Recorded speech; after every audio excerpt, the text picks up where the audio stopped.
বর্তমান বাংলা নাটকের রানী যাকে বলা যায় তিনি হচ্ছেন মেহজাবিন চৌধুরী। গ্ল্যামারাস এই ছোট পর্দার অভিনেত্রী সামাজিক যোগাযোগ মাধ্যমেও বেশ সরব থাকেন। হঠাৎই এই অভিনেত্রী নেটপাড়ায় এক অদ্ভুত স্ট্যাটাস দিয়ে বসেছেন।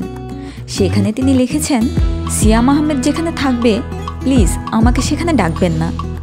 পোস্টটি দেওয়ার পর থেকেই সেটি রীতিমতো ভাইরাল হয়ে যায়। নেটিজনরা করতে থাকেন বিভিন্ন মন্তব্য।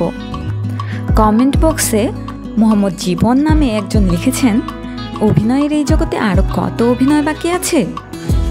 এরপর তামিম ইকবাল নামে একজন লিখেছেন, কাহিনী কি ম্যাডাম, স্যাকা দিছে নাকি। অপরদিকে সিয়াম আহমেদ অর্থাৎ ছোট পর্দা এবং বড় পর্দার হার্টথ্রব নায়ক, তিনিও পোস্টে লিখেন, মেহজাবিনও যেখানে থাকবে সেখানে যাওয়ার আমার কোনো ইচ্ছা নাই।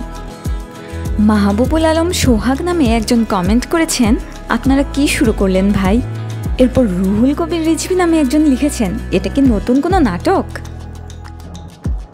তো দর্শক, পাল্টাপাল্টি আক্রমণাত্মক এই পোস্ট দুটো কি শুধুমাত্র কোনো নাটকের মার্কেটিং নাকি অন্য কিছু, জানাতে পারেন আমাদের কমেন্ট বক্সে। ধন্যবাদ।